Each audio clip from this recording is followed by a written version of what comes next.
Hello and welcome back to the Dune Minute Podcast, your place to dive deep, minute by minute, into the cinematic adaptation of Frank Herbert's world of Dune. As always, I'm one of your hosts, Zach. And I'm John. And we are back on a Monday. Welcome to it. A particularly lovely day. Yeah.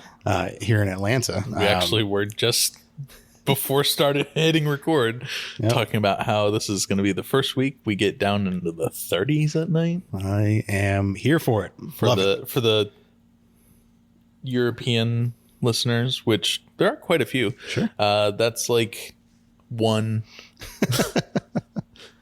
Getting down to one. One or two.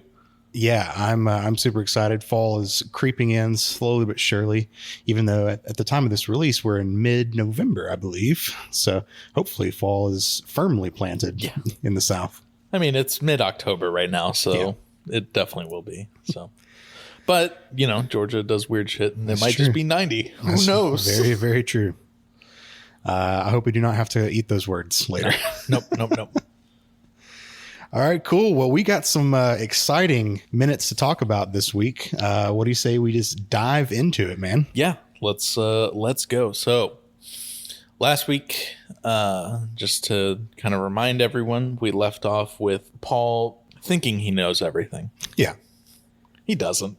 He read it. He read the Wikipedia article on Sandwalk and decided he was an expert. Yeah, decided he was an expert, and then he looked at a single 30-second YouTube tutorial on how to use a paracompass and said, I got this.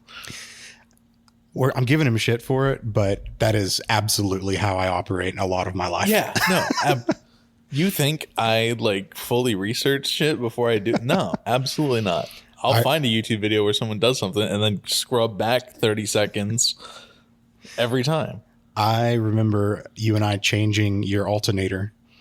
In that old Volvo? In the old Volvo that you had. Yeah, that thing was a piece of shit. And looking up how to do it as we were doing it. So we just had the video up. Yeah. I already had a little bit of experience with doing that just from growing up. But and I had done it too. It's just where that alternator was such a pain in the ass to get to. Because on most cars it just sits right on top of the engine. Yeah.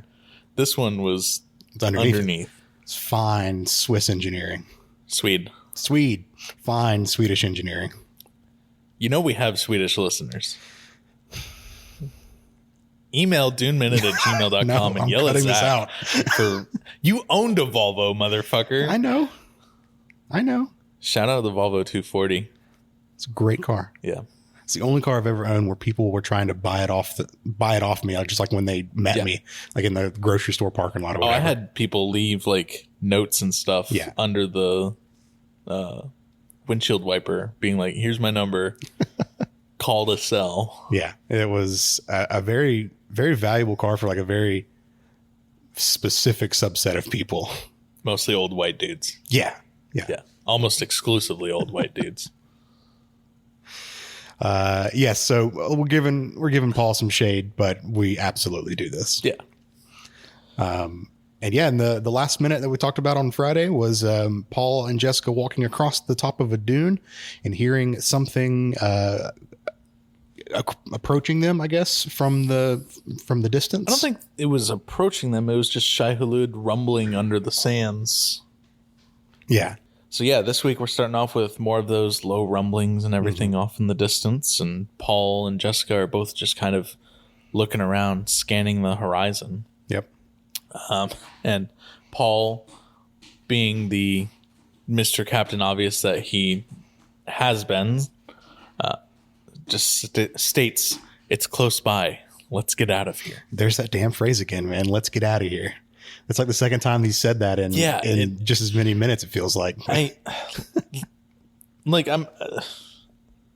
We've talked about this so many times, but it's just the casualness of the things that they say is just so off-putting to me. Plus, it's the what's it called when they do the voiceovers after? Oh, ADR. Yeah, it's ADR audio too, so it's oddly crisp and clear. Yeah. Yeah. Just weird. So, you know what else is crisp and clear? The sounds that Paul stupidly makes here in just a second. In my notes, He just immediately turns and takes the heaviest step in the world. So, it's almost cartoonish. Yeah. We'll talk about what this actually is, but I just couldn't help but laugh when I saw this when I was taking my notes this week. And just to make sure that he gets in a good rhythmic noise in the middle of the sand or in the middle of the desert, the one thing you're not supposed to do. Yeah. He stomps on the drum sand one or two more times. 2 more times. Yeah. Hard. Yeah. Like, not just like pump, pump, then boom, boom. Like, motherfucker. So he has encountered a patch of drum sand. What is drum sand, Zach? Well, I will tell you. I was looking up this in the Dune Wiki and the Dune Encyclopedia. Okay. And this is one of those passages that really illustrates the level of nerddom that these authors went into. I know we've talked about this a number of times in the past, but like where Frank Herbert was, he alluded to lore in a lot of his stuff, just, gave you the little bits of it to connect yourself. The authors of the encyclopedia go hard on the lore. They're the people who were connecting all these dots and then creating a bunch of them themselves. And then Frank just read it and said, all right. Yeah. That works. So I'll skip over a lot of like the heavy nerd shit that doesn't make a lot of sense unless you read it in the full context of the encyclopedia. Sure. But just if you're skipping over nerd shit for nerd shit, you do realize we have a Dune podcast. Well, this is mega nerd shit. Yeah. But also it doesn't make sense. It's just some of the stuff that they just made up. So here's the first passage in the drum sand entry. Drum sand is a phenomenon of sound-emitting sands which have been found on many Netta-type planets, particularly those of C and 50 to 60 subclassifications. Nerd. There are no references to what those words mean or other passages to go look up. Cool. A little bit further down, it actually gets to stuff that that actually makes sense. Yeah. So drum sand is a term that is only used on Arrakis, although this phenomenon of, I guess music emitting like sands or music emitting sands is not something only found on Arrakis. Okay. The encyclopedia describes this phenomenon as most musical sands produce a single tonal sound which decays exponentially with time after being stepped upon or otherwise impacted. A second step produces a similar sound with a similar monotonic decrease in intensity. Drum sand, however, emits a series of low-frequency beats from a single step. These beats do die out exponentially, but the pulsating or drumming character is quite distinctive. So it's sand with reverb. Yeah, pretty much. Yeah. It's sand with reverb and an echo pedal. Maybe some chorus thrown in there. I think I heard a flanger.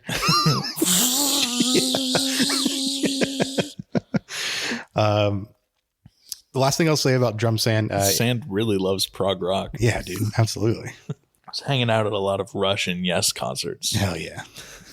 So last little bit I'll talk about drum sand is it was known that 4 conditions are necessary for the sand to sing. And I'm putting those in air quotes. It needs to be sand. 5 conditions. So sand grains must be of approximately equal size. Okay. That makes sense. The grains must be bonded together. This bonding is most commonly produced by the chemical depositions of water-soluble salts on the grain surfaces. Okay. So think like a salt flat. Yep. No, I'm still with you. Okay. The packing density must be uniform. Okay. And the underlying bedrock must essentially be parallel to the sand surface. So it's not going to happen on the side of a sand dune. It's not on a slope. Yeah. Yeah. Yeah. Once those, any impact produces vibrations, but when the above conditions are met, the impulse can be created, can create resonance, and a tone is produced at that point. So, gotcha. Again, not something that is unique to Arrakis, but this particular type where it has all that reverb is unique to Arrakis. So, and that's what is very good. And we know about loud rhythmic noises. Those are particularly not great in the desert. So drum sand is almost akin to a guarantee that you're going to call a worm. Well, it does. As we see in the movie. Yeah, because we immediately go back to seeing heavy worm sign like we saw before. So I'm going to preface this because this is going to come up later on in the week. I'd like to make a classification for you and I and our listeners when we are discussing worm sign. There's heavy worm sign, which is what we've seen in the past with all of the like angry ass fucking sand kicked up in the air. Sure. Shai-Hulud is fucking charging, right? Yeah. And then we have the light worm sign, which is what we saw a little bit of last week, where Shai-Hulud just kind of like slowly passes under the sand and it just kind of like shifts or whatever. Okay. Okay, cool. Yep. Glad that we defined that for ourselves. Because I have that in my notes and I'm just going off of what I have here. Fair enough. All right. I dig it. So yeah, we see that heavy worm sign and Shai-Hulud is beginning to charge and fuck it, in for a penny, in for a pound. So let's just haul ass and run. And that's exactly, well, not exactly, but Paul just says run. Yep. And they have stopped caring about the sandwalk at this point. They've been found. Paul and Jessica are just booking it across the open desert. Yeah. And once again, if anyone's ever tried running on loose sand, it's not easy to do. Yeah. And we saw from the part where Kynes and the Sardaukar were getting chewed up that the ground rumbling the vibrations that the worm can produce makes it even harder to run. So they're just, they're falling. It's really, really hard to keep their footing as they're making their way towards the rocks. Yep. So much so that Paul actually does stumble and fully fall to the ground. Jessica keeps going. She maintains her footing the whole way through. Yeah. I have some questions about that, but we'll get to that here a little bit later. Paul makes his way back up. Shai-Hulud is right behind him. Yeah. Like it is maybe like a couple meters or whatever between the two of them. Moving in a way that we haven't seen before. And I was just going to say, this is the first time that we've seen it moving laterally across the top of the desert. Yeah. Because everything has always been diving like a whale and then like a whale coming up from the bottom. Yep. Obviously there's a lot of influence from various whales and stuff. With how they hunt fish. This was very shark-like. In my like this one was very, very Jaws like kind of. We mentioned that, and last the music is very Jaws like too because it's just like that, super intense. Yeah, just crazy like strings and high action moment that you have in movies. Yep. So we get to see half of the anus mouth poking out of the sand. We do.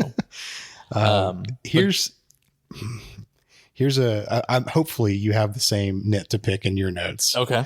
Right here. So after we see Paul being chased by the anus, we cut back to Jessica, and I guess she made it to the rocks. She does make it to the rocks, and we see her make it to the rocks. And then she just stops. Well, she's on the rocks. She's safe. I know. Oh my God. I would have gone a little bit higher. Just climb a little bit higher. Definitely wouldn't have just stopped on the shore. Yeah. No, I my notes are like, why do they only stop after a couple of steps? Yeah. I don't know. It's just like, it looked so weird. Because I'll explain in my book notes section at the end of this, the episode. And I'll also explain why I wanted to wait to give a bunch of book notes from last week to today or today and tomorrow. But yeah, the way that they portray this in the books makes a lot of sense. And it's something that could have easily been done on film. Yep. But yeah, just stopping 10 feet once, into the rocks is like, as if Shai-Hulud isn't just going to just hardcore smash into the rock and knock them on their ass. Yeah. Or I don't know, reach over. It's a big fucking worm. Yeah. We've seen like fish kind of hop out of the water to get a bug or whatever and then like make their way back in. Yeah, no, I agree. It was just silly. But But yeah, Paul only barely makes it to safety as instead of colliding with the rock, Shai-Hulud begins to rise out of the sand. Yep. And kind of breach, Yeah. I guess is the appropriate term. A couple things before you get into your book notes on that, though, because our minute stops as it's beginning to rise out of the sand. Yeah. Shai-Hulud takes up the entire width of the screen. Yes. Motherfucker is huge. Yeah, absolutely massive. And I'm going to talk a little bit about it tomorrow, but this is also the first time that we see in detail a lot of the textures of Shai-Hulud and the scales and everything like that on its body. Yeah. So, and maybe my only big gripe about this is that this had to take place at night or dusk, or you're just very low light. yes. And from a CG perspective, I understand that it's very smart to hide big computer graphics in darkness. But also so much of this movie is in darkness. Yeah. But it would have been very cool for it to have been morning at this point. Yeah. And just make for a better scene, I think. But yeah. Well, what are you going to do? Yeah. Guess we got to remake the movie. Yes. Can I have a couple $100 million and I will go make this? Thank you. So, I'll get into some book notes. So I wanted to wait, kind of save all my book notes from last week because we get up to this point pretty quickly. Yep. And it would have, I couldn't figure out a way to like not ruin what's going to happen. Sure. By talking about stuff last week. So, from the ornithopter crash to now, Paul and Jessica are doing some camping out in the desert, as we saw in the movie. There is a scene that's skipped in the movie, and I wanted to maybe poke around the art and soul to see if this was one of the ones that was filmed but not released, kind of thing. Okay. There's a pretty important scene in the books where they are, moving from rock outcropping to rock outcropping. And at some point, Jessica gets caught in a landslide is the way to say it. The sand she gets buried in the sand. Yeah. I can tell you right now, it's not an art and soul. Okay. And she gets buried in the sand and Paul has to like dig her out. And it's a real big ordeal. And during that whole, him digging her out part, she loses the frem kit underneath the sand.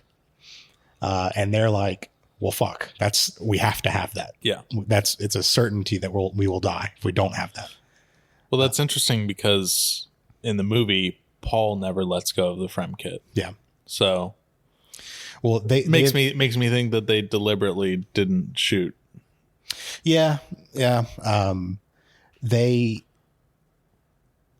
eventually get it back. Yeah. They figure out a way to get it unburied. Paul uses the paracompass that we talked about last week to successfully.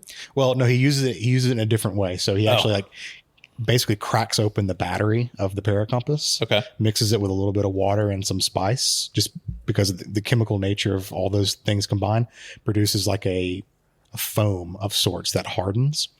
So he was able to just got a can of that expanding foam. I mean, kind of, yeah, that's what it reminded me of.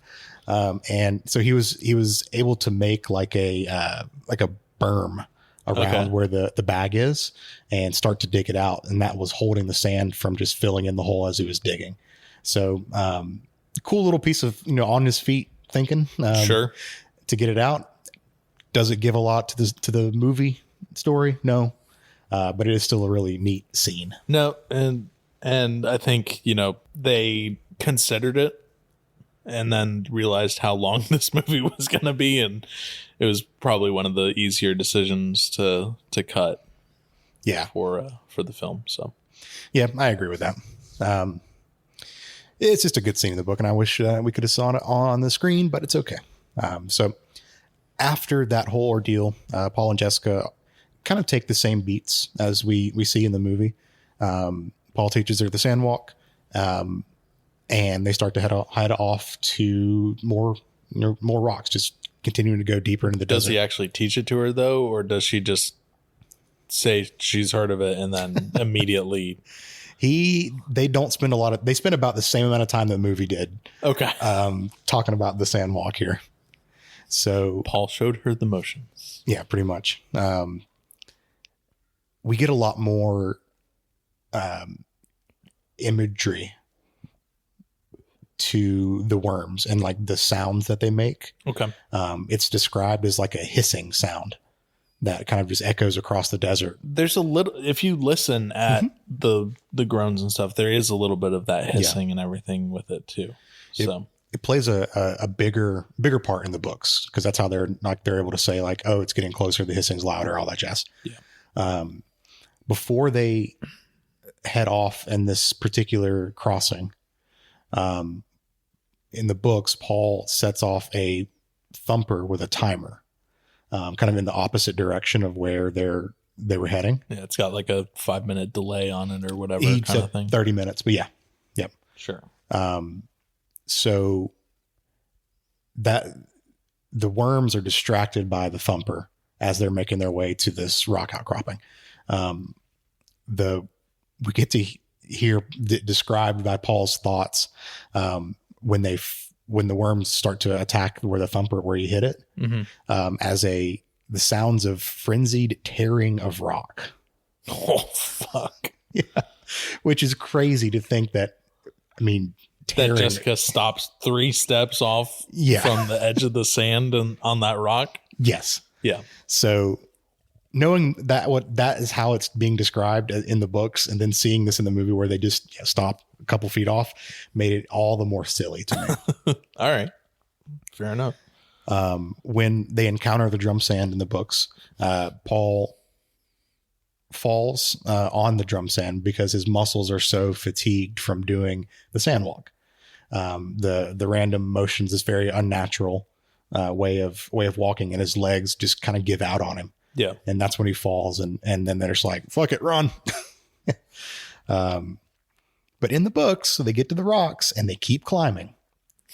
They keep climbing into like a very, very narrow, like a crevasse, I guess. Yeah. And something where they actually have some protection from the worm. Not just standing out in the open. Yeah. Oh my gosh, it's crazy. So that's where I'll stop. I got a little bit more to say tomorrow, but it's more relevant for tomorrow. Sure. But just some differences in the book. I think the book is a little bit better in how it portrays this. Yeah. Especially with the drum sand. Yeah. I hate to say that the book is a little more realistic, but they kind of act in a more realistic way. Yeah. Yeah. This was definitely dumbed down, I think. Yeah. It was made palatable. Okay. Cool. Well, that's all I got for my notes. Anything else from your end? Nothing from me. Art and Soul surprisingly doesn't have a lot of information on this scene. Okay. But there's some stuff tomorrow to talk about. So. I love a foreshadow. Yep. You'll have to come back and listen tomorrow. In the meantime, though, you can find us online in other places. On Instagram, we are at the Dune Minute. We are Dune Minute on Twitter, and you can email duneminute@gmail.com. I have 2 cats that are chasing each other and fighting on my lap right now. And I'm going to go deal with this. So we'll see you tomorrow. All right. See ya.